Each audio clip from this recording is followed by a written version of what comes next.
नहीं है। कभी मन आया तो 7 बजे जग गए, कभी मन आया 5 बजे जग गए, कभी मन आया 1 बजे जग गए, ऐसा नहीं होना चाहिए।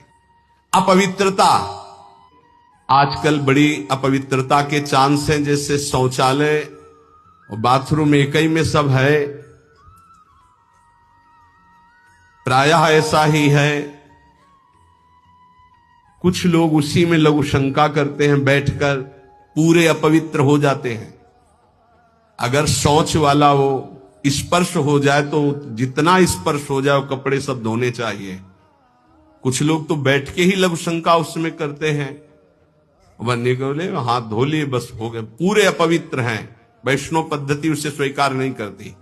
ये मुख में कुछ खाए जूठे चल रहे हो, कैसे तुम्हारा मंत्र सिद्ध होगा? खड़े खड़े लघु शंका कर ली, छिट्टी पैरों में पड़ रही, कैसे मंत्र सिद्ध होगा? बहुत सावधानी की जरूरत है। कुछ भी खाने की वृत्ति ऐसी ना रखो जो प्रियालाल को भोग नहीं लगाया आप पा रहे हैं। बाजार में खाने वाला तो साधक हो ही नहीं सकता। वही बाजार में खड़े खड़े खाना पीना ये साधक या वैष्णव का लक्षण नहीं है। ये भारी अपवित्रता है जो तुम्हारे भजन में बाधा पहुंचा देगी। मान लीजिए, हाथ जोड़ के कहते हैं, क्योंकि प्रायः इस पर छूट है। पवित्रता, पवित्रता बहुत सावधानी से। जैसे आप माला जप कर रहे हैं, आपको लघु शंका लगी है, तो अपनी माला को गर्दन के पीछे कहीं ऐसे फंसा लीजिए उच्च भाग में, और बैठकर लघु शंका कीजिए। जहां पानी की व्यवस्था हो या आप अपने पास पानी रखिए, फिर पवित्र होइए। अगर ऐसा है कि जल नहीं है तो रज से कर लीजिए, रज से हाथ धो लीजिए। जब तक पानी न मिले, आचमन न कर लो, तब तक माला नहीं, ऐसे नाम जप करो। ये अपवित्रता भगवत प्राप्ति में बहुत बाधक है और लोग इसको मानते ही नहीं हैं। कोई बिरला पवित्रता का निर्वाह करता नहीं मान।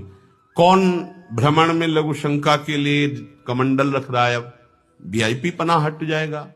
अब प्रायः दर्शन करने वालों में ऐसे दर्शन होते हैं, हाथ में बिस्लरी की बोतल ऐसे, जैसे कोई जल चढ़ाने की गंगा जली नहीं, प्रायः बिस्लरी की बोतल ऐसे हाथ में होगी। जमाना बदलता चला जा रहा है, और या स्मार्ट मोबाइल हाथ में होगा। कोई कोई भले आदमी तो ऐसे मिलते हैं कि मोबाइल से ऐसे वीडियो दाहिने हाथ से बना रहे हो, बाएं हाथ से ऐसे कर रहे हैं।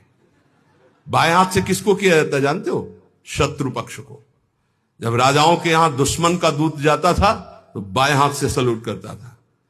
तब पता है कि दुश्मन का दूत आया, इसलिए बाएं हाथ से करता था। तो आजकल नए बच्चे वो जानते हैं नहीं, तो मोबाइल से शूट कर रहे हैं ऐसे, बाएं हाथ से ऐसे कर रहे हैं। ये अपवित्र। भगवान के सामने या भगवत भक्तों के सामने, चलो आपके हाथ खाली नहीं, वीडियो बना रहे हो तो नेत्रों से कर लो, बाएं हाथ से काहे को? दुश्मनी काहे को मोल ले रहे हो?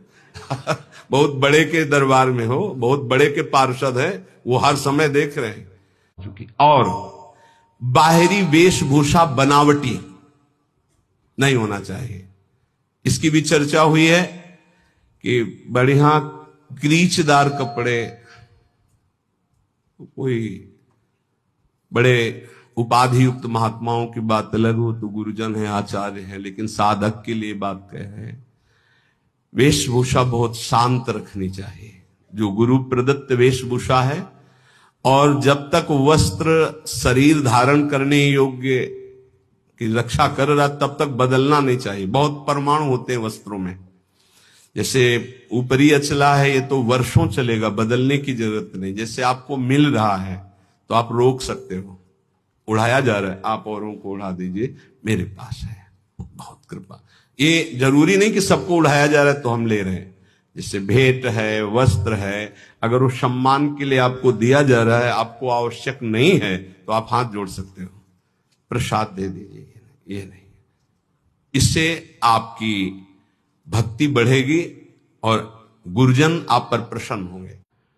गुरुजनों के वचनों पर अविश्वास, भजन जो संख्या दी गई उसमें लापरवाही।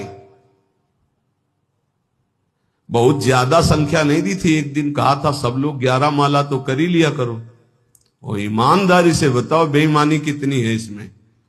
11 माला मात्र नहीं, अगर कर रहे हो तो ठीक है, वैसे तो, पर 11 माला की संख्या कितने लोग पूरा करते हैं अपना देख लेना भैया। जो नियम दिया गया उसमें लापरवाही नहीं होनी चाहिए। बस ये बात देख लो, जो विशेष सेवा में लगे हुए रात दिन, उनको भी युक्ति बताइए कि तुम्हारा कैसे पूरा होगा। लेकिन जिनको समय है उनको 11 माला संख्या तो करनी ही चाहिए, निज मंत्र की, शरणागत मंत्र की। गुरुजनों का तिरस्कार कर देना, ऐसा होता है। कौन बार बार खड़ा होए, इनको तो 10 बार आना है। आए गुरुजन चाहे 100 बार पधारे, 100 बार प्रणाम, 100 बार खड़े हो गए, ये आराधना है। अरे तो बोलते रहते, रोज ही प्रवचन करते हैं, क्या माने। एक ने हमसे कहा कि महाराज जब वैराग्य का प्रवचन करते तो गद्दा वद्दा निकाल के बाहर फेंक देते, और जब आश्रय का प्रवचन करते तो फिर गद्दा अंदर लग जाते। बताओ चले कौन, वैराग्य वाला कि आश्रय वाला? तो तुम हो किसके, आश्रय की कि वैराग्य के? बस यही समझना है।